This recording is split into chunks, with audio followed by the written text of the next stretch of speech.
Habang nakasakay ng nilumang pampaseherong bus, abala ang 25 years old na si Cesar sa pagbabasa ng librong nabili niya sa isang bookstore bago magbiyahe papunta rito sa probinsya kung saan lumaki ang kanyang mga magulang. Nag-request kasi ang mga magulang niya na dalawin naman ang lolo Crisanto niya na nasa 70 years old na. Dahil nasa ibang bansa ang mag-asawang Rojo at Clemencia Rosales, siya ang kinukulit ng kinukulit para kahit papaano ay hindi magtampo ang matandang Ginoo na mag-isa na ngayong naninirahan sa liblib na baryo sa bandang timog Katagalugan.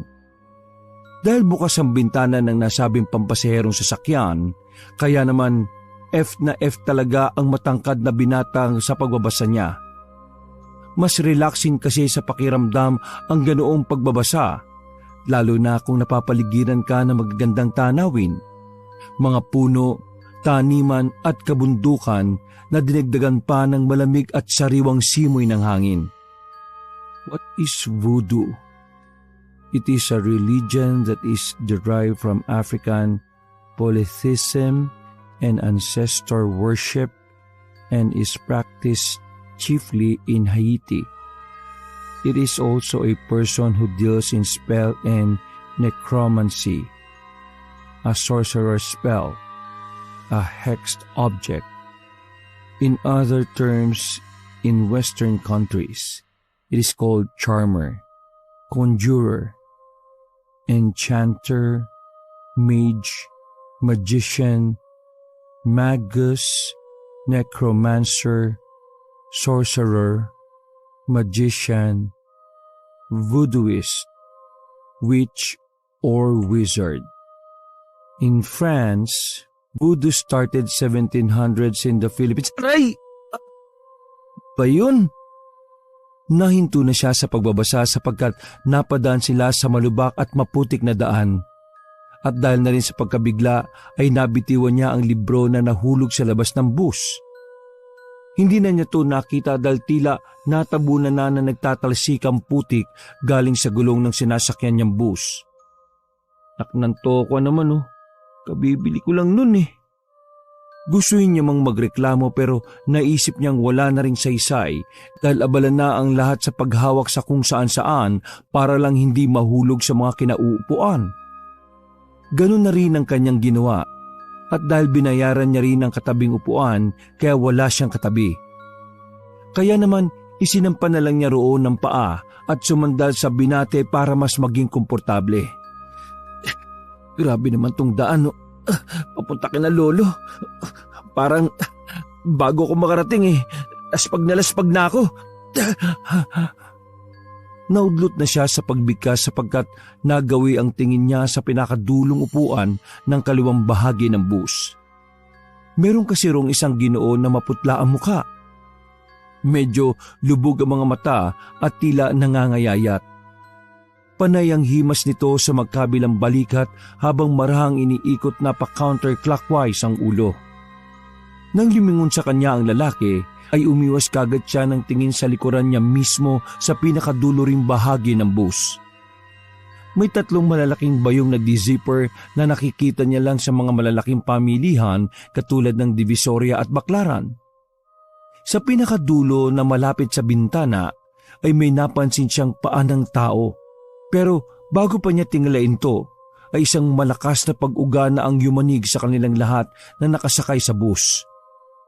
Napapikit tuloy siya at pagdilat niya ay nakatingin na siya sa bubungan ng sasakyan.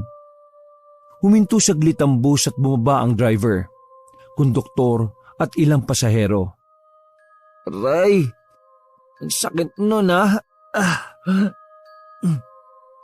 Naudlot na naman siya sa pagsasalita sapagkat mula sa pagkakahiga sa upuan ay napatingin siya sa daanan ng mga pasahero. Nakita na naman kasi niya ang paang nakatalikod sa likod ng bus. Naglalakad to papunta sa harapan kasunod ng iba pang tao. Nang bumalik siya sa pwestong pagkakaupo, ay hinanap niya ang marungis na paa pero wala naman siyang nakita kaya napakusot mata siya bago lumingon sa likuran. Nakita niya ang lalaki kanina, ang pwesto ng 3 bayong at pagkatapos ay humimas-himas na naman to sa magkabilang balikat habang iniikot-ikot ang ulo na pa-counterclockwise.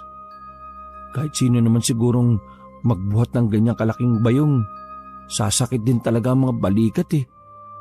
Pero in fairness kay kuya, sa katawan niyang yan, nakakuha niya pang magbuhat ng ganyang kalalaking bayong. Pagkalaon ay sumilip siya sa bintana sa pinagmasdan at pinakinggan ng driver, konduktor at ilang pasahero na nagpapalitan ng usapan. Nastak kasi ang bus sa putikan kaya kailangan magtulungan ng mga pasahero para makalis doon bago dumilim. Habang abala ang lahat, dinukot lang ni Cesar ang kanyang cellphone at nang makitang 4:00 na ng hapon ay napabuntong hininga siya. Pero napakunot-noo siya nang mapansin niyang walang signal sa area kung saan sila naroon. Tinamaan naman talaga na magaling oh.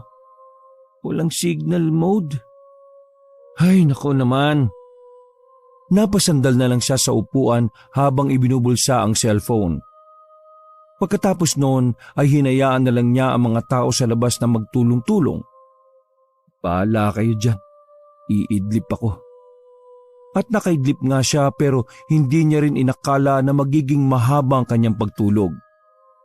Nagising na lang kasi siya dahil sa malakas na sigaw ng konduktor na nagsasabing nasa Barrio Magdalena na sila. Pagkadilat ng mga mata ay kaagad napatayo si Cesar.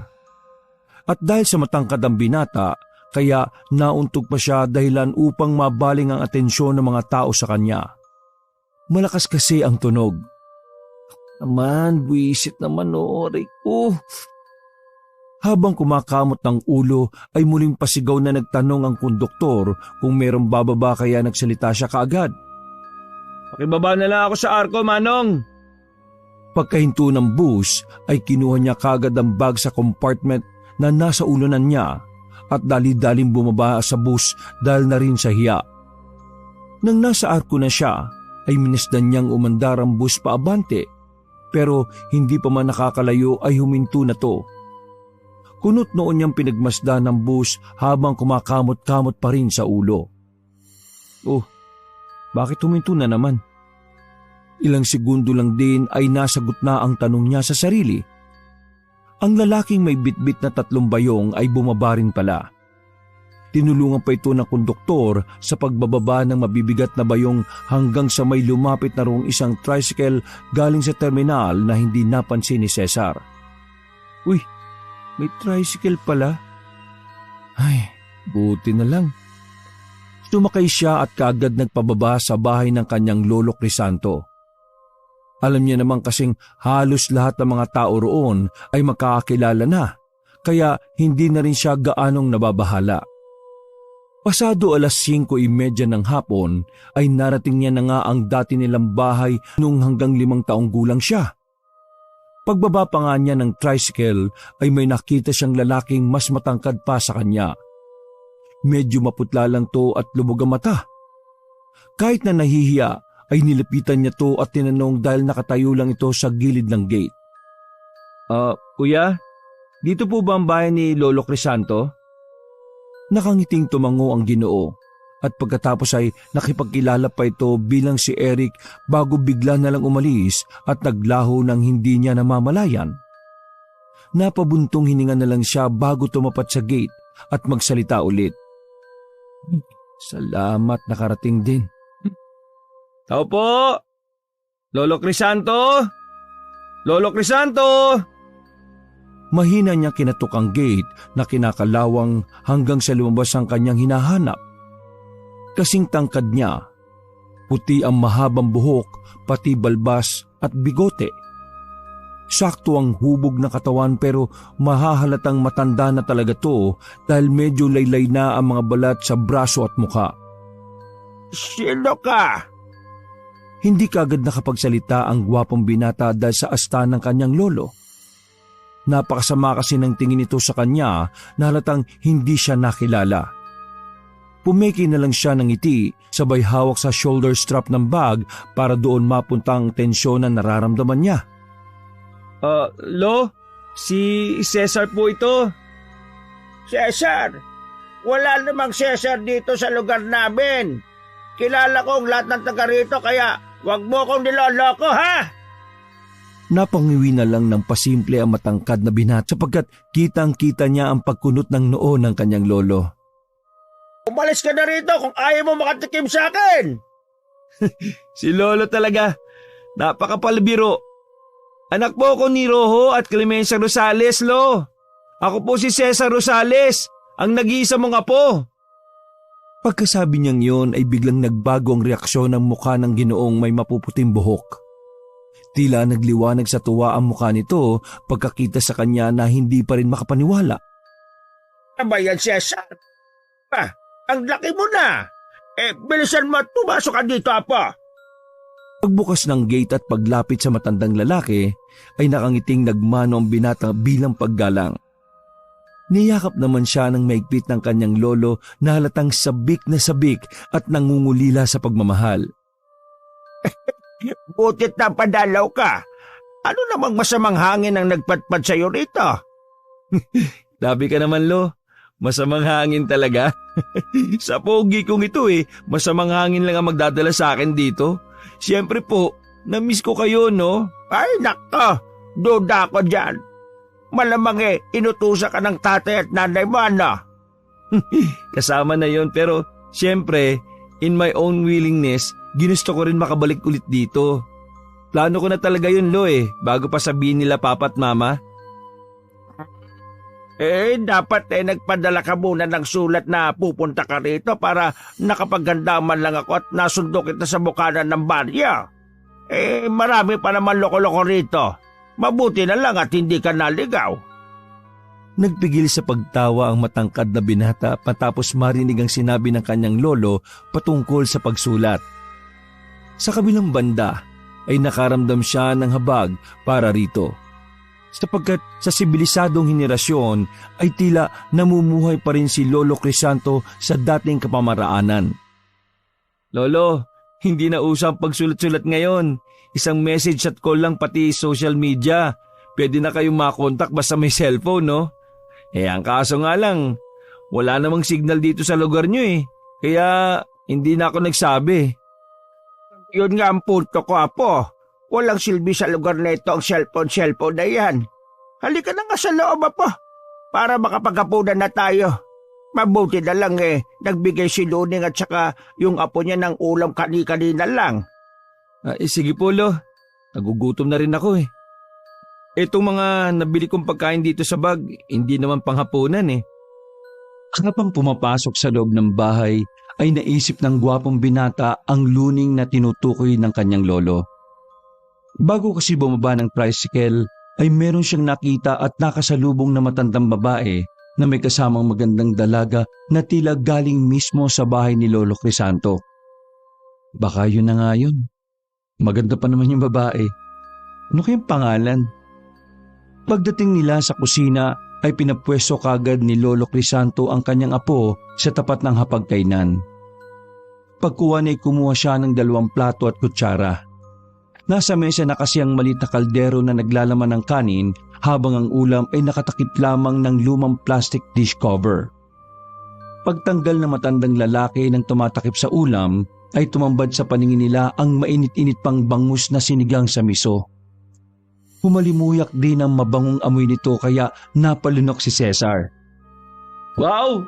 Mukhang masarap yan, lo Mainit-init pa. Oo. Nagbigay ng ulam yung pinakamalapit kong kapitbahay si Luning, pati yung apo niya na si Lenny. Lenny pala ang pangalan nun. At malapit na kapitbahay pala ni Lolo. Nice! Mukhang may enjoy ko tong bakasyon ko rito Bakit napapangiti ka dyan? Nasisiraan ka na ba ng bait? Magsandok ka na't kumain. Grabe ka naman, lo. Natutuwa lang ako kasi mukhang may enjoy ko yung bakasyon ko rito ng 1 linggo Enjoy naman magbakasyon dito, apo. Tama ka dyan. Pero sa ngayon medyo may problema kinahaharap ngayon ng baryo kaya mag-ingat-ingat ka, ha? Ayaw naman kitang mapahamak habang nasa poder kita kaya naman sasamahan kita sa mga lakad mo. Hmm, okay lang naman lo, para magkaroon tayo ng bonding. Gusto ko rin po talaga kayo makasama eh. Yun naman ang purpose ng pagpunta ko rito eh. Ngumiti ang matandang lalaki at nagsimula ng kumain. Itatanong pa nga sana ni Cesar kung ano ang tinutukoy ng kanyang lolo na kinakaharap na problema ng baryo, pero pinigilan na niya muna ang sarili. Ayaw niya munang basagin ang masayang hapunan na nakasama niya ulit si Lolo Crisanto sa tagal ng panahon. Habang kumakain, ay marami pa silang napag-usapan patungkol sa buhay ng buong pamilya. Hindi masyadong tinatanong na matandang Ginoo tungkol sa mga magulang niya, pero siya lang ang kwento ng kwento. Makalipas ang ilang minuto, pagkatapos nilang magapunan, ay sinamahan ng matandang Ginoo ang kanyang apo sa dati nilang silid noong nakatira pa sila rito. Nang nandun na, ay iniwan muna ni Lolo Crisanto si Cesar para makapagpahinga saglit at makapagbihis na rin. Hindi naman ganun karumi at kaalikabok ang silid dahil ayon sa matandang lalaki, palagi niyang nililinis ito dahil madalas din siyang may mga panauhin. Hindi na masyadong matandaan ang gwapong binatang itsura ng nasabing kwarto, pero sa pagkakaalala niya, malawak ito noon. Sa bagay, bata pa ako nun kaya parang malawak ang tingin ko sa kwarto na to. Pero ngayon ko lang na-realize na mas malaki pa pala ang kwarto ko sa bahay kaysa rito. Napagtiyagaan pala nila mama at papa na tumira rito. I wonder kaya umalis at nagpunta sa Manila. Pero bakit kaya hindi sumama si Lolo? Inilapag niya ang malaking bag sa gilid ng lumang kama at naupo roon habang naguhubad ng suot. Sabi ni Lolo, madalas daw siyang may mga bisita. Sino-sino naman kaya? Hindi pa niya natatapos halos ang pagsasalita at paghuhubad ay nakarinig na siya ng boses mula sa labas. Nakabrief tuloy siyang napasilip sa maliit na bintana ng silid at nakita niya sa labas ang 3 katao na kausap ang kanyang lolo. Dahil madilim na ang paligid, kaya hindi niya maaninag masyado ang mga taong kausap na matandang Ginoo.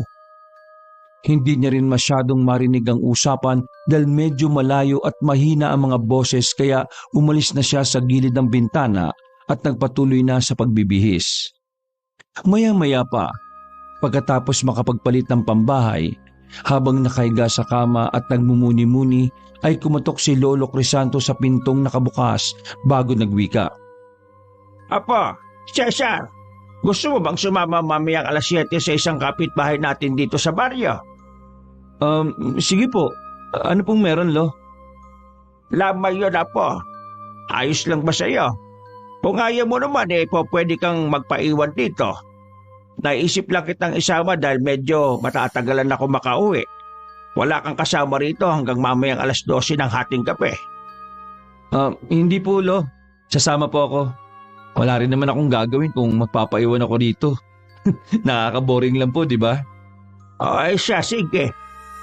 Magpapalit lang ako ng damit, Apo. Maganda ka na rin tapos hintayin mo na lang ako sa sala. Sure, Lo. Sige po. Paglabas ng matandang lalaki sa silid, ay nag-ayos na rin ng sarili ang binata. Siniguro niyang magandang lalaki siyang tingnan para pagdating sa lamay ay maging center of attraction siya. Matapos may sutulit, ang paboritong red vintage wristwatch na padala ng kanyang mga magulang galing ibang bansa, ay minasdan niya ang sarili sa wall-mounted mirror na parang kasing tanda na rin niya. Gandang lalaki mo talaga, Cesar. Grabe! Nagpapogi pose pa siya habang umingiti-ngiti sa harap ng salamin. Sana pumunta si Lenny para makilala ko siya. Kapag nagkakilala kami, syempre, may getting to know each other yun. Pagkatapos na, syempre, magkakamabutihan na kami. Syempre, kasala na tapos... Hoy! Apo! Ready ka na ba? Ako naman to si Lolo, panira naman ang moment to. Inayos niya muna ulit ang damit bago mag-spray ng pangmalakasan niyang pabango. Papunta na, Lo, eto na po! Pagdating sa sala, ay naabutan niya matandang Ginoo na may dalang lumang handbag na gawa sa abaka, katulad ng mga materialis na ginagamit sa paggawa ng mga bayong. Hindi na niya natanong kung anong laman ito sapagkat nag-aya na ang matandang lalaki na lumabas ng bahay. Habang naglalakad sila sa medyo maputik na daan gawa ng pag-ambon-ambon, ay nagbilin pa si Lolo Crisanto sa kanya. Apo, hindi kita pipigilan sa mga gagawin mo ron sa damay, ha? Ang payo ko lang, mag-ingat ka sa pakikisalamuha, ha? Kapag merong tumapik sa iyo sa kabaitan mo man o hindi, tapikin mo rin pabalik. Kung may magbibigay naman sa iyo ng pagkain, tanggapin mo lang bilang respeto. Pero wag mo kakainin, ha? Ang kakainin mo lang yung ibibigay ko sa iyo. Bakit naman, Lo? Hindi ko nilalahat, pero iba ang kalakaran sa probinsya lalo na dito sa Baryo Magdalena. Ang tingin ng karamihan dito sa mga dayo o taga Maynila iba. Maaring kagiliwang kanila o maaring kainisan. Kaya huwag kang basta-basta makikipagkaibigan. Ganun po ba? Dati naman akong taga rito, di ba, Lo? Mas mabuti na yung nag-iingat. Basta, huwag kang mawawala sa paningin ko ron, ha? Sige po, Lo. Pagkatapos ng pag-uusap na yon, paglabas nila ng tulay na bato ay sumakay na sila ng tricycle na kani-kanina pa pala naghihintay. Namukaan ni Cesar ang lalaki sapagkat parang nakita niyang isa ito sa kausap kanina ng kanyang lolo na nagpunta sa kanilang bahay. Siya lang ang nasa loob na sumakay at sa likod na ng nagmamaneho pumuesto ang 70 years old na matanda. Pagkaandar ng tricycle ay nakinig na lang siya sa usapan ng dalawa patungkol nga sa patay na pupuntahan nila. Kaya napag-alaman niya na ito nga ang lalaking nagpunta kanina sa bahay nila. May tricycle naman pala. Bakit hindi na lang siya dumiretso sa bahay? Para hindi na kami naglakad. Medyo weird ang mga tao rito, no? Kaya siguro nag-decide sila mama at papa na umalis kami rito. Bahala na nga. Mag-enjoy na lang ako sa lamay kaysa magpaka-boring. Ang mahalaga naman kasama ko na ulit si Lolo ngayon. Mabilis na lumipas ang oras. Pagdating nila sa lamay ay iba ang ini-expect ni Cesar. Marami-rami rin naman ang nakikipaglamay kaya lang ay akala niya kasi katulad sa Maynila na sobrang daming tao lalo na kapag huling lamay. May iilang nag-iinuman lang sa bandang dulo at may mga kababaihan naman sa kabila na nagbibingo. May isang table din na nagsusugal, naglalaro ng tong-its. Bukod doon, ang ibang tao ay nasa loob na ng bahay kung saan nakaburol ang pinaglalamayan. Katulad ng inaasahan ni Lolo Crisanto, maraming mga mata ang nakaagaw ng atensyon ng kanyang apo. Si Cesar naman ay patay mali siya lang kunwari pero ang totoo ay medyo naiilang na rin siya kaya napabulong pa ng pasimple ang poging binata. Ganito pala ang feeling ng mga pa-main character na umuwi sa probinsya. Medyo awkward. Talagang all eye sila sa akin Awit na yan. Dumiretso kagad silang maglolo sa loob kung saan nakita niya nga rin sa isang sulok ang maglolang nagbigay sa kanya ng ulam para sa hapunan. Si Lola Luning at Lenny. Ganun na lang ang ngiti ni Cesar pagkakita sa magandang dalaga kaya nag-ayos-ayos na naman siya ng damit na parang biglang na-conscious sa sarili. Naantala lang siya na magsalita ang kanyang lolo pagkalapit sa isang ginang na may katabaan.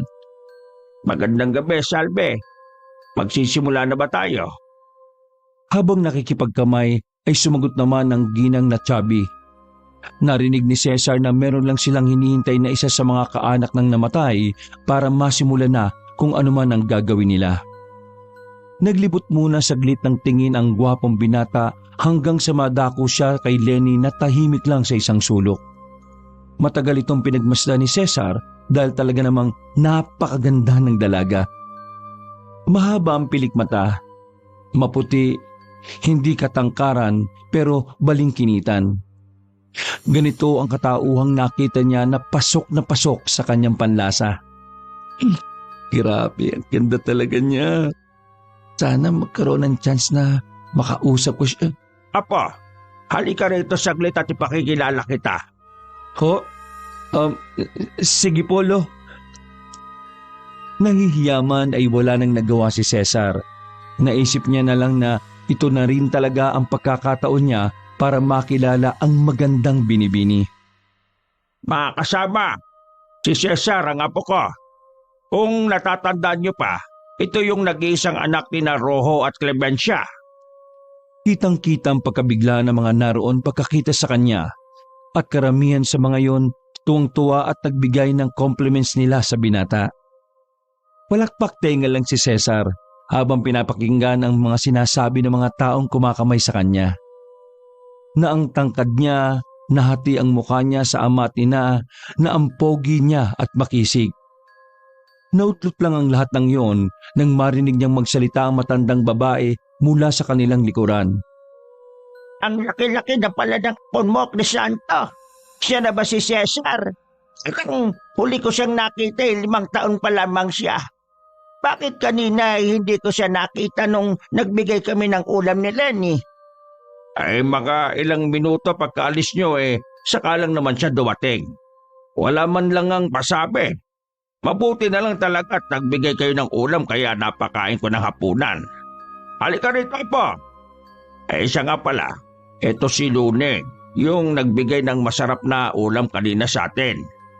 Ay, salamat po Lola Luning. Ang sarap ng bangus na sinigang sa miso. Ay nako, huwag ka sa akin magpasalamat. Si Lenny ang nagluto nun. Halika nga rito, apo. Lumapit ang magandang Binibini at nakipagkamay sa kanya. Kaya ganun na lang ang tuwa ni Cesar. Pakiramdam niya tuloy ay luluwa ang puso niya sa sobrang kaba matapos mahawakan ang malambot na kamay nga ni Lenny. Thank you sa masarap na luto mo ah. Ay, Cesar nga pala. Walang anuman. Ako nga pala si Lenny, apo ni Lola Luning. Eksaktong pagkatapos nilang magkamayan ay lumapit naman si Ginang Salve sapagkat dumating na ang kamag-anak na hinihintay nila. Dahil doon ay pumwesto na si Ginoong Crisanto sa harap ng kabaong at umupo doon habang si Cesar ay nanatili lang sa kanyang pwesto at nagtatakang pinagmamasdan ang kanyang lolo. Lumapit din sa unahan si Lola Luning pero naiwan si Lenny na katabi lang ng binatang nagmamasid sa mga nangyayari. Anong gagawin nila? Ipapanalangin nila si Kuya Iping para mabilis na makatawid ang kaluluwa niya sa kabilang buhay. Ganun pala. Hindi na lang ipinahalata ni Cesar na nakokornihan siya sa sinabi ng dalaga sapagkat bilang laki sa syudad, katawa-tawa kapag nakarinig ng mga ganoong pananalita. Pagkadaka ay napatingin ulit siya kay Lolo Crisanto na abala na. Napatingin pa siya sa lumang handbag na binuksan ng matandang lalaki. Nang makita niya ang isang itim na libro ay napakunot noo siya. Ang librong yun. Papangunahan kasi ni Lolo Crisanto ang panalangin at sa libro ng karunungang lihim ang gagaling ang dasal na bibigkasin niya.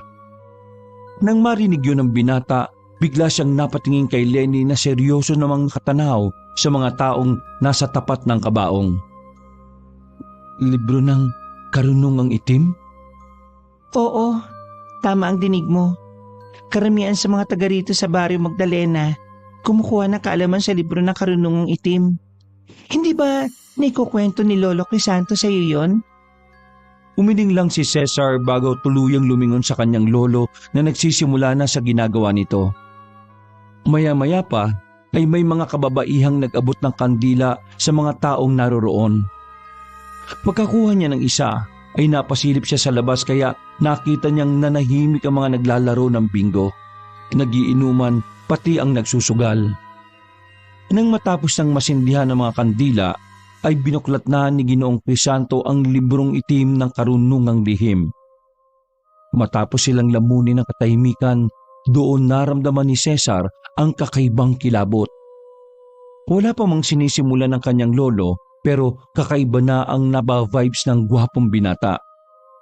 Naglibot siya ng tingin hanggang sa mapansin niya ang marungis na paanan malapit sa pintuan kung saan nakatutok ang pinakaulunan ng namatay.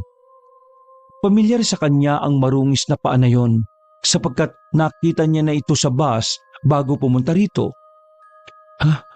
Nakita ko na yun sa bus kaninang hapon . Huwag ka magsasalita. Nagsisimula na si Lolo Crisanto. Sorry.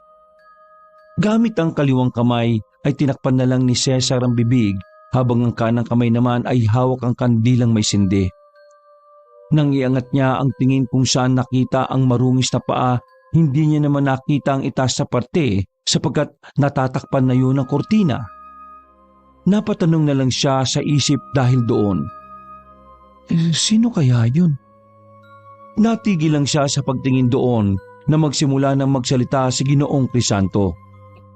Sabing poon, naririto ngayon ang mga lingkod ng librong itim ng karunungang lihim. Ngayong gabi ay nagkakatipon po kaming muli upang ipanalangin ang kaluluwa ng isa sa aming kapatirang na mayapa. Ang mga kandilang to na nakasindi ngayon at nagliliyab, maging gabay niya to patungo dyan sa liwanag. Tumigil siya sa pagsasalita at nagbuklat ng pahina sa nasabing libro. Nang makita na niya ang hinahanap ay muli siya nagsalita at hindi inaasahan ni Cesar ang kanyang maririnig. Ang mga salitang namutawi sa bibig ng kanyang lolo ay nagpadoble ng kilabot sa kanyang nararamdaman, dahilan para mapayakap siya ng pasimple sa sarili. Nagbanggit siya ng Latin na salita na hindi maintindihan ni Cesar. Sinabayan ng mga taong naroon ang panalangin ng matandang lalaki. Padagdag ng padagdag ang kilabot na nararamdaman ni Cesar. Ito kasi ang unang pagkakataon niya na makarinig ng ganoong klase ng panalangin. Makailang beses na naulit ang ganoong panalangin kaya nagbalak na lang si Cesar na lumabas, kaya lang nakaramdam siya ng pinaghalong pagkailang at takot matapos makita sina Lenny, Lola Luning, Salve at iba pa na seryoso sa pagsunod sa mga binibigkas ng kanyang Lolo Crisanto. Wala nang nagawa si Cesar kundi makinig na lang kahit patila nangangatog na ang kanyang tuhod dahil sa takot na nararamdaman. Pasimple siyang napa-sign of the cross habang bumubulong ng alam niyang panalangin bilang isang lumaki sa pananampalatayang Katoliko. Nang matapos, ay sabay-sabay na hinipan ng mga naroon sa loob ng bahay ang kandila at pagkatapos ay nagpalakpakan sila ng mahina. Salve, sigurado kong makakatawid na ng matiwasay ang asawa mo sa kabilang buhay. Kaya kalamayin mo na lang ang loob mo, Salve. Maging matatag ka lang at hindi ka pababayaan ng poon. Matapos magpasalamat ng ginang, ay inanyayahan na niya ang lahat na kumain ng handa nila. May mga babaeng nagsiserve ng pagkain ang lumapit pero mas pinili ni Lolo Crisanto ang siya na mismo ang kumuha sa kusina ng para sa kanila ng kanyang apo. Apo, kukuha lang ako ng pagkain natin ha, diyan ka lang. Ambilin ko sa iyo, Apo ha. Huwag mong kakaligtaan. Saka pumaling ang matandang lalaki kay Lenny. Iha, bantayan mo to ha. Huwag mong papalisin dito sa pwesto niya. Opo, Lolo Crisanto. Tumangulang din si Cesar na parang lutang sapagkat hindi pa rin maproseso ng utak niya ang mga nangyari kanina. Pakiramdam niya talaga kanina nung nananalangin si Lolo Crisanto ay parang napunta siya sa ibang dimensyon kung saan ang kaluluwa niya ay nahiwalay sa katawan. Pag-alis ng kanyang lolo, kagad siyang tumayo kaya napatingin ng dalaga. Pinapaypayan niya ang sarili gamit ang sariling suot na damit dahil pakiramdam niya ay ang sikip-sikip ng kapaligiran at ang init-init. Nang di pa rin siya komportable ay naglakad na siya palabas pero nagsalita si Lenny kaya saglit siyang natigilan. Saan ka pupunta, Cesar? Sabi ni Lola mo, huwag ka raw aalis.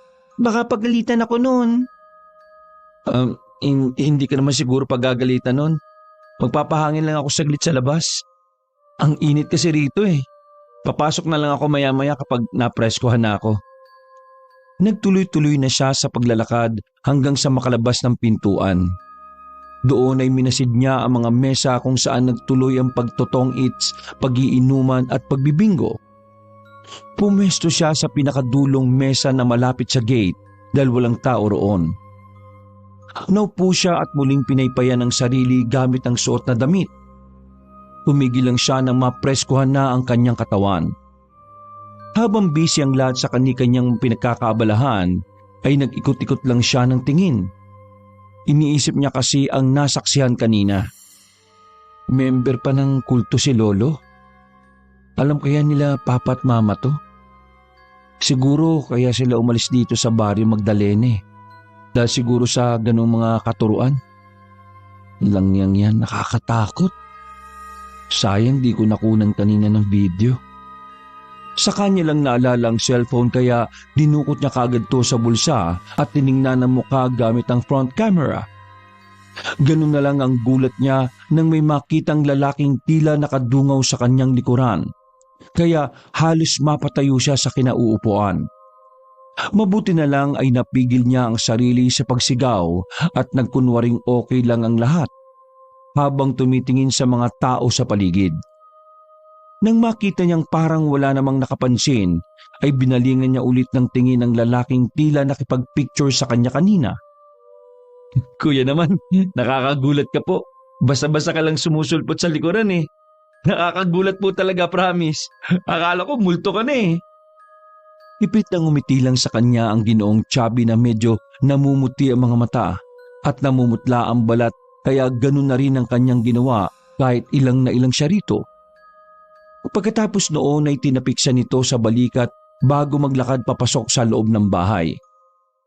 Nang maalala niya ang bili ni Lolo Crisanto patungkol sa pagtapik, ay hinabol niya kaagad ang lalaking chubby pero pagpasok niya sa loob ay sinalubong na siya ng kanyang lolo. Cesar, sabi ko naman sa iyo na huwag kang lalayo, di ba? Umupo ka na nga ron at ito na ang pagkain natin. Kumain ka na muna at makipagkwentuhan kay Lenny ha, para hindi ka antokin. Maya-maya lang uuwi na rin tayo dahil maaga pala yung libing bukas. Hindi na nakaalma pa ang gwapong binata. Umupo siya sa tabi ni Lenny at habang kumakain ay nagsimulang magbukas ng usapan ng dalaga. Natakot ka ba kanina? Napansin kitang parang iba ang itsura ng mukha mo tapos parang nakayakap ka sa sarili mo eh. Pasensya na. Hindi kasi ako sanay eh. First time kong maka-encounter ng ganong klaseng prayer. Teka, panalangin ba yun o parang orasyon? Ikaw nang bahala kung ano sa tingin mo, kung orasyon ba siya o panalangin. Pero dito kasi sa Barrio Magdalena, natural na ganito dahil karamihan dito nag-aral ng panggagamot. Panggagamot? Anong kinalaman ng klase ng prayer niyo sa panggagamot? I see. Ibang panggagamot pala ang tinutukoy mo. Like, kulam ba? Parang ganon? Nakangiting tumango si Lenny bago sumubo at ngumuya na makakain. Nang malunok na, ay muli siyang nagsalita na tila naaaliw sa kausap niyang inosente sa mga ganoong bagay. Si Lola Luning at Lolo Crisanto mo, ang mga namumuno. Tapos si Aling Salve pati yung iba pa. Nang mapansin ng dalaga na tila nakaramdam na naman ng kakaibang takot ang kanyang kausap dahil sa mga sinasabi niya, ay muli niya tong kinausap para mapagaan ang loob at mapawi ang pangamba. Hindi naman porke sinasabing mangkukulam masasama na. Katulad ng lolo mo at lola ko at ang iba pang taga rito na tinuturuan nila, ginagamit nila ang librong itim ng karunungang lihim para makapagpagaling ng tao at para hindi pumatay. Nagets ko na. Pero may tanong lang ako. Kung nanggagamot sila ng mga may karamdaman, anong kinamatay ng asawa ni Aling Salve? Si Kuya Iping, tama? Hindi kaagad nagsalita ang dalaga. Nag-iba rin ang hilatsyan ng mukha nito na mula sa pagiging mayumi at mahinhin ay parabang dumilim na may kung anong bagay na hindi masabi sa kanya. Parang narinig ko kasi hindi naman namatay sa sakit si Kuya Iping eh. Ang sabi nila may pumatay daw. Sa katunayan, pangalawa na siyang lalaki na namatay dito sa Barrio Magdalena na kaparehong kaso. Hindi matukoy pero sigurado sila Lola Luning at Lolo Crisanto na gawang kulam din ang ikinamatay. Doon na-realize ni Cesar na kaya pala siya pinag-iingat ng kanyang lolo kanina. Dahil din tuloy doon ay naalala na naman niya ang lalaking chubby na tumapik sa kanya. At dahil ubos na ang pagkain niya, inilapag niya to sa upuan at tumayo para hanapin na sana ang nasabing lalaki. Kaya lang ay hinatak na naman siya ni Lenny. Tara, tingnan natin si Kuya Iping. Nahihiya man siyang alisin ang kamay ng dalaga sa kanyang braso ay napilitan na lang siyang sumunod sa harap ng kabaong. At ganun na lang ang gulat niya nang makita ang itsura ng lalaking nasa kabaong. Chubby ang mukha nito at maputla ang balat. Katulad ng lalaking tumapik sa kanya kanina. Sa sobrang pagkagulat ay nahawi niya ang kamay ng dalaga at napatras. Nagtaka naman ng lahat ng mga nakakita dahil sa matinding niyang reaksyon, dahilan na rin kaya napalapit ang kanyang lolo. O apo, ayos ka lang ba? Hindi siya nakaimik. Napaupo na lang siya sa upuan habang pinakikiramdaman ng sarili na nangangatog sa takot. Tumango lang siya sa matandang Ginoo at hindi na ipinahalata pa ang matinding pagkasindak. Dahil tuloy sa nangyaring yon, ay nawala sa konsentrasyon ng binata kaya hindi na tumaayos na nakausap pa ni Lenny hanggang sa mag-uwian na sila. Pagdating nila sa bahay, ay napansin na ng Ginoo na tila balisa ang kanyang apo. Kaya bago matulog ay kinumpronta niya muna ito. Ayos ka lang ba, apo? Kanina ko pa napapansin na parang wala ka sa sarili ah. May nangyari ba nung nasa lamay tayo? Meron po kasing tumapik sa akin, Lo, doon sa lamay. Pero hindi ko nabalikan ng pagtapik Ano? Anong hindi mo tinapik pabalik? Nakilala mo ba yung muka? Hala tayo dyan. Halika, balikan natin para matapik mo rin. Paano ko po tatapikin yung patay na? Natigilan na matandang lalaki habang nakatingin sa kanya. Hindi to kagad nakapagsalita. Napakunot noo lang to habang tila nagtataka sa sinabi ng kanyang apo. Anong ibig mong sabihin? Nung nasa labas po ako ng bahay habang nagpapahangin, may nakita kong chubby na lalaki. Nakausap ko pa po siya at nakangitian. Sa kanya ako tinapik sa balikat. Hinabol ko siya sa loob pero di ko na nakita Na-realize ko lang na siya pala yung patay nung tumingin kami ni Lenny sa kabaong. Dahil sa mga nakwentong yun ni Cesar ay kaagad nagsagawa ng pangontrang dasal ang kanyang lolo. Halos ilang oras siyang nag-orasyon sa kanyang apo para lang mailayo to sa anumang panganib na maaaring mangyari. Sa kanila kasing paniniwala bilang mga mangkukulam, kapag patay na ang naglipat ng sumpa, mahirap tong malabanan maliban na lang kung alam mo ang purpose kung bakit ito naglipat ng sumpa. Sa kaso ni Cesar, inisip ni Lolo Crisanto kung bakit tinapik ng yumaong si Ipeng ang kanyang apo. Kaya naman sinubukan niyang tawagin ang kaluluwa ng Ginoo sa pamamagitan ng orasyon.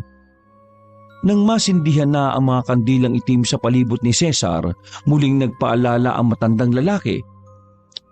Kahit na anong mangyari, apo ha, wag kang lalabas sa pabilog na kandilang yan. May sindi man to o wala.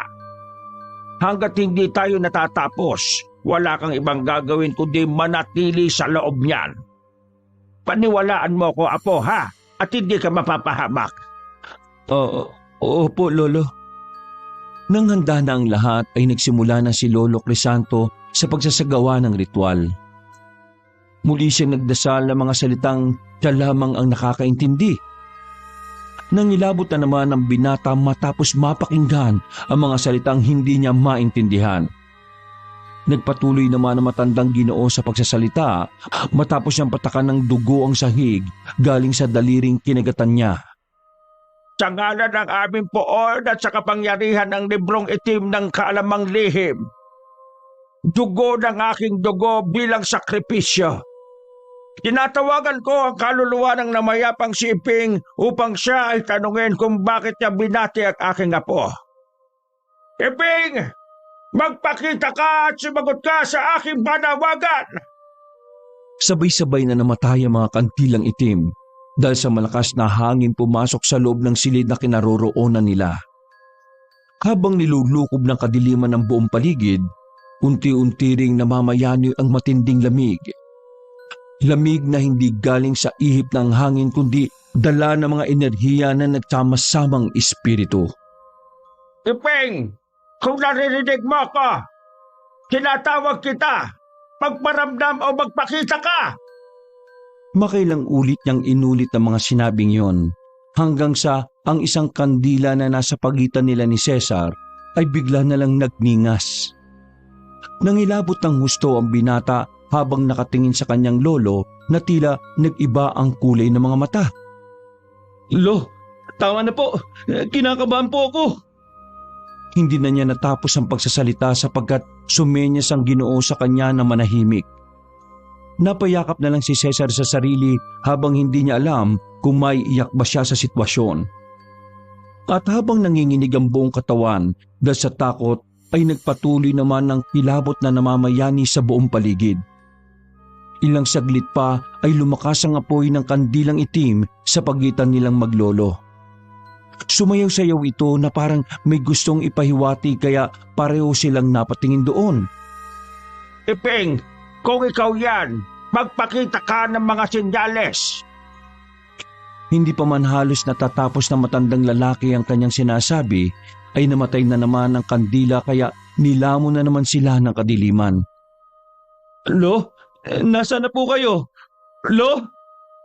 Pagkatapos sabihin niyo ng binata ay nakarinig siya ng mahinang hagiktik ng babae mula sa pintuan na nasa likuran ng kanyang lolo, kaya mas lalo siyang natakot. Dinig na dinig ni Cesar ang tibok ng kanyang puso. Lo, ayaw ko na po! Buksan niyo na po ang ilaw, please! Lo! Nagpatuloy ang hagiktikan, pero hindi pa roon natapos ang lahat. Dahil mula sa labas ng silid ay dinig na dinig nila ang mabibigat na tumatakbong yabag. Palakas yun ng palakas at halatang papunta sa kinaroroonan ni Cesar, kaya napatayo siya at binalak lumabas sa mga kandilang nakapalibot sa kanya. Lo! Tulong! Isang nakasisindak na tinig ng demonyo na humahalakak ang umalingaw-ngaw sa buong silid. Kaya napapikit na lang ang gwapong binata at napayuko dahil sa takot. Pagdilat niya ng mga mata ay nakabukas na ang ilaw pero wala na sa harapan niya si Lolo Crisanto. Nakatayo na to sa switch at kabadong nakatingin sa kanya. Pareho silang basang-basa ng pawis dahil sa nangyari. Dahil sa engkwentrong yon, hindi nakatulog halos sa maglolo. Inanyayahan niya rin munang matulog si Cesar sa kanyang kwarto habang hindi pa nare-resolba ang tungkol sa pagtakip ng namayapang si Iping. Habang nagpapalipas sila ng oras sa silid, ay naikwento pa na matandang lalaki sa kanyang apo na tila meron daw pumipigil kay Iping para makipag-ugnayan. Isang malakas na uri ng sumpa ng masamang mangkukulam. Dahil doon ay hindi na rin napigilan ni Cesar ang magtanong sa kanyang lolo. Lo, ano po bang ikinamatay ni Kuya Iping? Ang totoo niyan, hindi pa rin namin matukoy sa ngayon kung bakit siya pinatay na masamang mangkukulam. Pinatay ng masamang mangkukulam? Paano niyo po nasabi? Ang mga kaanib ay protektado ng librong itim ng karunungang lihim. Hindi basta-basta nakakasakit o nakakaiwas sa anumang panganib. Ang tanging magiging sanhi lang ng kapamakan ng isang kaanib ay mismong pangkukulam din. Ganun po pala. Kaya medyo naintindihan ko na. Pangalawa na si Iping sa mga namatay na kaanib kaya nag-aalala na kami dahil baka may sumunod pa. Ayaw na naming may sumunod pa sa kanila ni Eric. Nang marinig niya yon ay biglang sumagi sa isip niya ang lalaking nakita sa tapat ng gate noong dumating siya rito. Lolo, matangkad po ba yung Eric na tinutukoy niyo? Tapos medyo lubog ang mga mata? Nagtatakang tumango ang Ginoo at hindi na nagsalita. Grabe. Nung pagdating ko po dito, habang nasa gate ako, nakita ko po siya at nakausap eh. Hindi ko sukat akalaing patay na rin pala siya. Bakit po sila parang nagpapakita sa akin? Napaisip din ng matandang lalaki kung bakit nga ba sa apo niya pa mismo nagpapakita ang mga namayapang kaanib. Hindi ko rin alam apo eh, pero huwag ka mag-alala sa ngayon. Dahil nag-orasyon naman ako ng pangontra sa iyo kaya habang nandito ka, walang mangyayaring masama. Pinapangako ko. Sana makapag-enjoy ka pa rin sa bakasyon mo rito. Siyempre naman po, Lo. Ang mahalaga nakasama ko kayo. Pero matanong ko lang po, alam po ba nila mama at papa ang tungkol sa ganitong ginagawa nyo? Alam naman nila at hindi naman sila hadlang. Ang totoo niya na po, ako lang ang nagsabi sa kanila na umalis sa lugar na ito dahil gusto ko rin naman na mamuhay kayong pamilya ng normal at maayos. Pero sino mag-aakala na sa pagbalik mo hindi kagad normal na pangyayari ang mararanasan mo? Ni wala ka pang 24 oras rito. Kaya nga po Pero kahit nakakatakot, hindi ko naman po pinagsisisihan. Pagkatapos ng usapang yon, ay pinatulog na ng Ginoo ang kanyang apo habang siya naman ay nagbabantay at nag-iisip ng mga dapat gawin. Pagsapit ng 8:00 ng umaga, nagising si Cesar na siya lang ang tao sa buong bahay. Hindi na siya nagtaka sapagkat alam niya namang nakipaglibing ang lolo nito. Habang nag-aalmusal ng agahan na nakahanda na para sa kanya, ay muli niyang pinagnilay-nilayan ng mga nangyari kahapon. Sa unang pagkakataon sa kanyang buhay, nakaranas siya ng kababalaghan na masasabi niyang nakakatakot talaga. Pero sa kabilang banda ng kanyang isip, ay masaya siyang na-experience sa mga yon. Siguro, gift na to na naman ako kay Lolo. Ewan, para pa rin akong nananaginip, lalo na yung mga nangyari kagabi. Diyos ko po. Napa-sign of the cross siya nang wala sa oras bago tapusin ang pagkain. Nang mahugasan na niya ang pinagkainan, ay naghanap siya ng mapagkakaabalahan habang hinihintay na dumating ang kanyang lolo. Ayaw niya namang lumabas ng bahay sapagkat baka makaengkwentro na naman siya ng mga kung ano-anong bagay. Pakiramdam niya mas safe siya kapag nasa loob lang ng bahay ni Lolo Crisanto. Ay, anong klaseng bakasyon ba to? Nagpunta ako ng probinsya para magkulong sa bahay. Kung di lang ba naman kasi ako tinapik-tapik ng bulto na yun okay na sana yung magpakita lang sila Pero magparamdam? Ko, ibang usapan na yun. Matapos siyang mapabuntong hininga, ay nakarinig naman siya ng boses ng isang lalaki mula sa gate. Sumilip muna siya sa bintana hanggang sa makita niya ang pamilyar na Ginoong maputla ang mukha. Medyo lubog ang mga mata at tila nangangayayat. Siya yung nakasabay ko sa bus Yung may 3 mabibigat na bayong. Taga rito nga rin pala siya. Himala yata na hindi na sumasakit-sakit yung balikat niya. Hindi na paikot-ikot ang ulo niya. Sa bagay, maraming manggagamot sa lugar na to. Baka kaanib din siya nila lolo. Pagkasabing yon, ay saka siya marahang naglakad papunta sa pintuan. Sino po yan? Pasensya na po, wala po si Lolo Crisanto Nakipaglibing po siya kay Kuya Iping. Ikaw naman talaga ang sadya ko kasi ikaw lang makakapagsabi kay Lolo Crisanto. Ako nga pala si Monmon, Cesar. Ako? Ay teka, paano mo ako nakilala? Mapait na ngumiti ang Ginoo bago muling nagsalita. Sa hindi naman malamang kadahilanan ay tila nakaramdam si Cesar ng bigat sa dinadala nito. Pakisabi naman kay Lolo Crisanto, tulungan niya ako. Ngayon, pumunta siya sa bahay. Kailangan ko ng tulong niya. Ayaw kong mamatay ng ganito. Alam kong nakikita mo ang nilalang na nagpapahirap sa amin. Ikaw ang makakapagsabi kay Lolo Crisanto para maalis to sa balikat ko. Pakiusap naman Matapos yung sabihin ni Monmon ay naglakad na to palayo. Sinubukan naman siyang sundan ni Cesar kaya lang paglabas niya ng gate ay wala na ang Ginoo. Bigla siyang napaisip sa mga sinabi nito kaya naman napatanga na lang siya sa gate. At hindi na malayang dumating na pala ang kanyang lolo. Bakit nakatulala ka riyan? Anong meron? Ay, Lo, nandyan na po pala kayo. Wala po ba kayo nakasalubong? Mon yung pangalan Hinahanap po kayo. humihingi ng tulong. Si Monmon, sigurado ka ba? Opo, nakausap ko po siya eh. Ang sabi niya, sabihin ko raw po sa inyo ngayon na pumunta sa bahay nila dahil kailangan na kailangan niya ng tulong niyo. Ano pang sinabi niya? Ayaw niya raw pong mamatay ng ganun eh. May mga sinabi pa ba siya bukod doon, Apo? Ano po, hindi ko po maintindihan pero ganito ang pagkakasabi niya sa akin. Alam ko raw na nakikita ko yung mga nilalang na nagpapahirap sa kanila. Ako raw po makakapagsabi nun sa inyo. Para raw maalis sa balikat niya yung pabigat. Wala akong mag-get sa mga sinasabi niya, Lo eh. Alam mo bang comatose kayon si Monmon? Habang pauwi kami galing sa libing, may nakita kaming ambulansya na nagsakay sa kanya at dinala siya sa poblasyon. Po? Pero kausap ko po siya kanina, Lo eh. Ngayon naiintindihan ko na kung bakit ka tinapik ng kaluluwa ni Iping. Para malaman mo ang dahilan kung bakit siya namatay.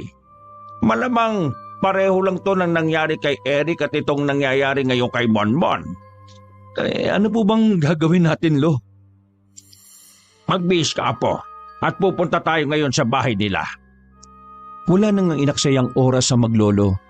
Matapos maihanda ni Ginoong Crisanto ang kanyang lumang handbag, ay nagtungo na nga kagad sila sa bahay ni Monmon. Hindi na nila nadaanan pa si Lola Luning at si Lenny dahil natulong pa ito sa paglilinis ng bahay ni Salve pagkatapos lang ng libing ng asawa. Ang bunsong kapatid lang ni Monmon na si Gina ang naabutan ng maglolo. Gina, huwag kang umiyak. Nandito kami para tulungan ng Kuya Monmon mo. Dahil naniniwala ko na hindi normal ang nangyayari sa kanya. Malamang katulad din to kina Eric at Ipeng. Ito nga po kung si Cesar nagpakita sa kanya kanina ang kuya mo at tumihingi ng tulong kaya kami narito. Ngayon, ikwento mo sa amin kung paano nakomatose ang kuya mo. Umiiyak si Gina habang sinasalaysay ang buong pangyayari. Isang linggo na raw na kasing tila parang pagod na pagod ang Ginoo at palaging iniinda ang pananakit ng magkabilang balikat. Ilang beses na rin tong nagpatingin sa manggagamot sa baryo. Nareremedyohan lang ng isang araw pero kinabukasan ay bumabalik din kaagad ang sakit at mas lalo pang bumibigat ang mga balikat. Nagpasuri na rin sila sa totoong doktor pero wala rin namang nakitang mali sa balikat maliban sa pagbigat ng timbang ni Monmon. Nang marinig yun ni Cesar, naalala niya si Monmon nung nasa bus sila. Kaya pala panay ang paikot-ikot nito sa ulo at paghimas sa magkabilang balikat. Bigla ring sumagi sa isip niya ang nakitang marungis na paa dun sa bus na nakita niya rin sa lamay ni Ginoong Ipeng. May naiisip ka ba, Apo? Alalahanin mong mabuti. Alam ko na, Lo. Pero hindi ako sigurado eh. Noon kasing nakasabay ko sa bus si Kuya Monmon, may nakita kong marungis na paa ng babae na malapit sa mga bayong na bitbit niya. Nakita ko rin po yung marungis na paa na yon sa lamay ni Kuya Ipeng. Nakita mo ba yung itsura? Hindi po eh. Medyo weird tong sasabihin ko, Lo pero kalahating katawan lang ang nakikita ko kaya naisip kong baka yung itaas na parte ng katawan nakapasan sa balikat ni Monmon. Kasi sabi niya sa akin kanina, gusto na niyang maalis yung nakapasan sa balikat niya. Lalong naiyak si Gina nang marinig yon na sinabi ni Cesar. Si Lolo Crisanto naman ay kaagad inilabas ang librong itim ng karunungang lihim kasama ang ilang 3 kandilang itim. Sigurado ako na iisa lang ang gumagawa nito kay na Monmon, Ipeng at Eric. Kaya ngayon, tutulungan natin si Monmon. Ibabalik natin ng 10 beses ang sumpang ginawa nila. Gina, maganda ka ng mainit na tubig at ilagay mo sa maliit na planggana. Ikaw naman, Apo, dito ko lang sa likuran ko at manalangin sa paraang alam mo. Kahit anong mangyari, katulad kagabi, huwag kang aalis sa pwesto mo, ha? Hawakan mo lang tong kandilang itim at sindihan. Sige po, Lo. Makalipas lang ang ilang minuto, pagdating ni Gina tanga ng maliit na plangganang may lamang mainit na tubig, ay inilapag to ng matandang lalaki sa sahig. Pagkatapos ay pinagitnaan niya ito ng kandilang patrianggulo. Sinindihan niya isa-isa ang kandila. Nagbigay din siya ng isa kay Gina at sinindihan. Pinayuhan niya rin ang dalaga katulad ng payo niya sa apo. Tsaka siya naupo sa tapat noon at binuklat ang itim na libro. Sa oras na magsimula akong manalangin, wala na magsasalita sa inyo, ha? Magmatsyag lang kayo ng tahimik sa buong silid at kung ano man ang makikita nyo, wag na wag kayong magpapadaig. Huwag kayong aalis sa pwesto, mamatay man ang kandilang hawak nyo. At kahit anong mangyari, huwag na huwag kayong lalabas sa silid na ito. Pagkatango ng dalawa ay nagsimula na siya. Nagbigkas na naman muli si Lolo Crisanto ng mga salitang hindi maintindihan ni Cesar. Mabilis na nag-iba ang aura sa loob ng silid. Naramdaman kagad nilang tatlo yon lalo na sa Ginoong Crisanto na biglang nabigitan sa kapaligiran. Pakiwari niya ay kasama na nila sa iisang silid ang mangkukulam na nagpapahirap kay Monmon at pumatay kina Eric at Tipeng. Samantala, nanalangin na naman sa isipan si Cesar habang ang dalawa niyang kasama ay abala rin. Lord, aminado po ako na hindi ako paladasal. Pero sa mga oras na to, nakikiusap po ako na protektahan mo po kami ng lolo ko laban sa kung anong klase ng kadiliman ang kalaban namin ngayon. Pati po si Gina at Kuya Monmon. Kayo na pong bahala, Lord. Let your will be done in this place and in our lives. Nagsimulang umihip ang mahinang hangin galing sa labas ng bahay. Pero hindi naman naapektuhan ng mga nakasinding kandila. Para lang tong nagsasayaw kaya nagpatuloy ang matandang lalaki sa pagbigkas ng kanyang orasyon. Dumoble ang bigat ng enerhiya sa loob ng silid habang ang lamig ay mas tumindi rin. Bukod doon, kahit nakasindi na ang mga kandila, ay parang ang dilim-dilim pa rin ang kapaligiran.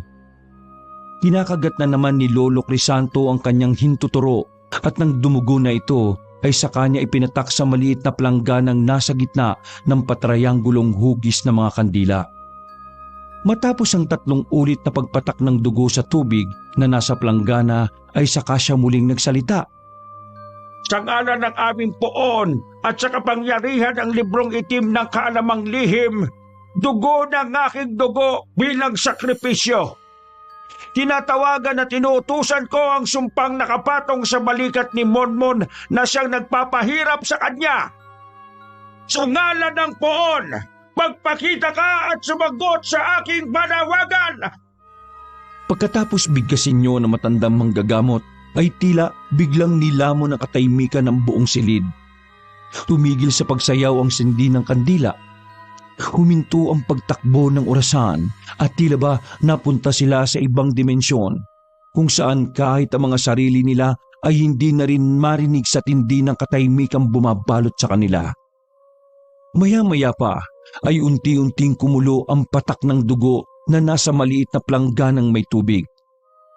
Nagsunod-sunod na ang pagkulo nito hanggang sa palakas na ng palakas hanggang sa unti-unti na itong nakakabuo ng usok.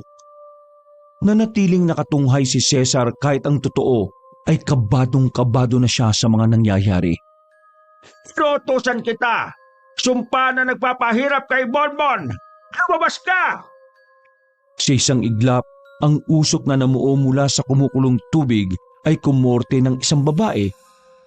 Mahabang itim na itim nitong buhok na siyang tumatakip sa buo nitong mukha at marungis ang itsura lalo na ang mga paa. Ngayon, sumpa! Binabalaan kitang lumaya sa pang-aalipin kay Monmon. Hindi kita pinahihintulutang gumawa ng kahit na anong bagay na makakasakit sa tao. Wala kang karapatang manakit ng tao. Bumalik ka kung saan ka nararapat. Bumalik ka ng 10 beses ang bigat sa kung sino mang nag-utos sa iyo. Mula sa usok ay kitang-kita nilang tatlo kung paano nagkaroon ng pisikal na anyo ang nasabing nilalang. Nang tumapak ito sa sahig, ay biglang nagulat si Ginoong Crisanto pero hindi siya nagpakita ng takot. Pagkatapos noon ay biglang namatay ang lahat ng kandila, dahilan upang mabalot na matinding kadiliman ang buong silid kahit maaraw sa labas. Nagsisigaw sa takot si Gina habang ang maglolo naman ay nanatili lamang tahimik kahit na ramdam na rin nila ang matinding tensyon. Lolo Crisanto, ano pong gagawin natin? Walang gagalaw sa inyo. Manatili lang kayo sa pwesto. Naudlot na sa pagsasalita ang matandang lalaki sapagkat nangibabaw ang pagsigaw ni Gina at pagkagulgol dahil sa takot. Hanggang sa makarinig na lang sila ng kalabog sa sahig dahil sa nahimatay na ito. Pagkatapos noon ay mula sa kanilang harapan ay may mabibigat at makakasunod na yabag ang kanilang narinig. Kasabay ng pagsindi ulit ng mga kandila ay nawala na rin ang yabag pati ang babaeng marungis na mahabang buhok na nabuo mula sa usok. Sabay na napatingin ang maglolo sa walang malay na si Gina at sabay din silang napabuntong hininga. Lo, us na po ba? Baka pwede ko pong tulungan si Gina. Ihiga ko lang siya na maayos. Sige apo. Bilisan mo lang dahil hindi pa tayo tapos. Hindi na halos natapos ni Lolo Crisanto ang pagsasalita sapagkat paglingon niya sa apo ay nasindak siya sa kanyang nakita. Dahilan para mabitiwan niya ang itim na librong hawak. Natigilan naman si Cesar at kunot noong napatingin sa matandang manggagamot habang pasimpleng hinihimas-himas ang kanyang mga balikat at mabagal na iniikot ang ulo ng pa-counterclockwise. Bakit ganyan ka na naman makatingin, Lo? Parang ang bigat ng balikat.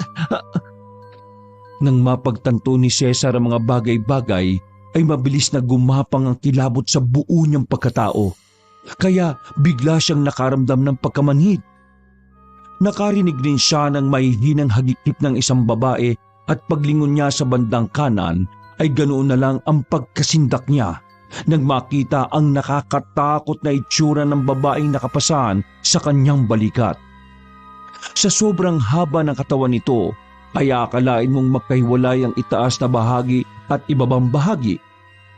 Nanginginig ang kalamnan niya at hindi alam ang gagawin. Habang si Ginoong Crisanto naman ay dali-daling kinuha sa sahig ang librong nabitiwan. At bago pa siya makapagbanggit ng orasyon laban sa sumpang yumakap sa kanyang apo, ay hinawakan na si Cesar ng nilalang sa magkabilang noo. Doon ay tila may kung anong sari-saring alaala ang isa-isang pumasok sa utak ng binata. Namuti ang kanyang mga mata na parang napoposes habang nakatingala. Matapos mapuno ng mga memoryang hindi naman kanya, ang sunod na natatandaan na lang ni Cesar ay ang boses ng kanyang Lolo Crisanto na sumisigaw habang siya ay nakahandusay sa sahig na nanghihina at nagdidilim ang paningin. Pagkamulat ng mga mata ay nasa pamilyar na silid na si Cesar. Ang kwarto niya sa bahay ni Lolo Crisanto. Dahan-dahan siyang tumayo at naglakad papunta sa banyo sapagkat ihing-ihi na siya at bukod doon ay uhaw na rin siya. Nang matapos ng umihi at uminom ng tubig ay muli siyang naglakad papunta sa sala para silipin kung nasaan ang kanyang lolo pero saglit siyang natigilan dahil nanakit ang kanyang ulo. May mga memorya na naman kasing pilit na sumisiksik na alam niyang hindi naman sa kanya. Ano ba naman to? Umalis kayo sa utak ko! Aray! Aray! Nang makarinig siya ng mga boses mula sa labas ng bahay ay nagpatuloy siya sa paglalakad hanggang sa makita si Aling Salve, Gina at ang kanyang lolo. Base sa itsura ng mga to, masasaya ang muka at merong magandang nangyari. Nanalo ba kami? Naudlot siya sa pagsasalita dahil sabay-sabay na napatingin sa gawin niya ang tatlo at gulat na gulat ang mga to nang makita siyang gising na. Salamat sa puon at nagising ka na rin na po. Marami akong ikukwento sa iyo. Inalalayan nila ang binata hanggang sa kusina para makakain to ng maayos dahil halos isang araw itong nakatulog dahil sa nangyari. At habang kumakain nga ng lugaw si Cesar, ay kinuwento ni Ginoong Crisanto na nagtagumpay sila sa pagtataboy ng sumpa kay Momon. Ligtas na kasi ito sa panganib at nagising na rin. Kasalukuyan na lang nagpapagaling at ilang araw mula ngayon ay makakalabas na ng ospital. Kahit ganoon ang nangyari ay pakiramdam ni Cesar hindi siya masaya. May mali kasi siyang nararamdaman at alam niyang may hindi tama. Apo, dahil sa tulong mo napigyan ng hustisya ang pagkamatay nila Eric at ni Iping. Bukod doon gumaling din si Monmon kaya nandito ngayon sina Gina at Salve para magpaabot ng personal na pasasalamat. Si Salve ang nagluto nitong lukaw tapos si Gina, tumulong yan sa akin sa pag-aasikaso sa iyo habang wala kang malay. Umiki ng ngiti ang gwapong binata habang nagpapatuloy sa pagkain. Salamat po, Aling Salve, Gina, Lolo. Babalik na po ako sa kwarto para makapagpahinga. Medyo inaantok pa rin po kasi ako . Sige apo, ako nang bahala sa mga bisita natin. Doon na muna kami sa sala ha. Basta kung may kailangan ka huwag kang mahihiyang tumawag. Opo Lo. Thank you po. Pag-alis ng tatlo ay napansin niyang napapahimas-himas sa balikat ang kanyang lolo kaya napakunot noo siya habang medyo kinukutuban. Mabilis na sumapit ang oras. Habang natutulog siya sa kalagitnaan ng gabi, ay dinalaw ng kakatuwang panaginip si Cesar tungkol sa babaeng ginahasa ng 4 na kalalakihan. Sa natitira niyang 3 araw sa poder ng kanyang lolo, ay palaging ganoon ang napapanaginipan niya. Pero hindi niya namumukhaan ang itsura ng babae. Ang 4 na lalaki naman ay kitang-kita niya ang mga mukha, kaya ganun na lang ang pagkagulat niya. Pagsapit ng linggo, habang nag-aayos sila ng mga gamit at ilang dadalhing pangbaon at pasalubong na pinadala ng mga ilang taga roon bilang pasasalamat, napansin niya si Lolo Crisanto na tila merong iniindang bigat sa kanyang balikat. Ramdam na niya ang bagay na yon pero nanatili siyang tahimik. Magkagayunman ay nag-aalala pa rin siya at naaawa sa kanyang lolo. Lo, sigurado po ba kayong ayos lang kayo? Naku apo, wag mo kong intindihin. Nakapag-ayos ka na ba? Tara ipapatid na kita sa bukana ng baryo. Makalipas ang ilang minuto, paghatid kay Cesar ng tricycle ay naghintay siya ng bus sa waiting shed. At habang naghihintay, ay eksakto naman na dumating sina Lola Luning at Lenny. Buti at naabutan ka namin. Hindi kami nakapagpaalam dahil medyo abala kaming maglola nitong mga nakalipas na araw. Mag-iingat ka sa pag-uwi mo Pagkakita ni Cesar kay Lenny ay doon na isa-isang bumalik sa kanya ang lahat. Ang mga alaalang isiniksik sa utak niya ng babaeng nakapasan sa balikat. Napaluha siya matapos maalala mga yon, pero ngumiti lang sa kanya ng tipid ang maglola. Pasensya na kung alam ko lang na ganun. Hindi ko na sila tutulungan. Hindi ko sinasadya na tanggalin ang sumpa. Dapat pala, inayaan ko lang yun hanggang sa makumpleto niyong pag-iiganti. Hindi mo kailangang humingi ng tawad. Nakatulong ka pa nga sa amin kung tutuusin dahil nagawang makapasok ng sumpa kay Crisanto kahit gaano pa siya kaprotektado. Salamat at dumating ka dahil makakaganti na rin ako sa mga taong bumaboy sa katawan ko. Si Kuya Eric, si Kuya Iping, si Kuya Monmon, pati ang lolo mong nagpapanggap na banal. Napapunas ng luha si Cesar matapos maisip na tama nga ang kutob niya sa nangyayari ngayon kay Lolo Crisanto, na tila mabigat ang balikat. Nalipat na kasi sa matandang manggagamot ang sumpa ng babaeng nakapasan na iginawad ng maglolang Luning at Lenny para makaganti sa mga kababuyang ginawa ng 4 na kalalakihan. Hindi na nagsalita pa si Cesar sapagkat may dumating ng bus. Lutang na lang siyang sumakay doon hanggang sa nagpatuloy siya sa biyahe. Hindi na niya alintana ang lubak na daan. Umiiyak lang siya ng umiiyak na walang pakialam sa kanyang paligid kahit sino pa ang makakita sa kanya. Makalipas lang ang ilang araw, matapos niyang makauwi ng bahay ay nabalitaan na nga ni Cesar mula sa mga magulang na nasa ibang bansa na pumanaw na ang kanyang Lolo Crisanto. Wakas,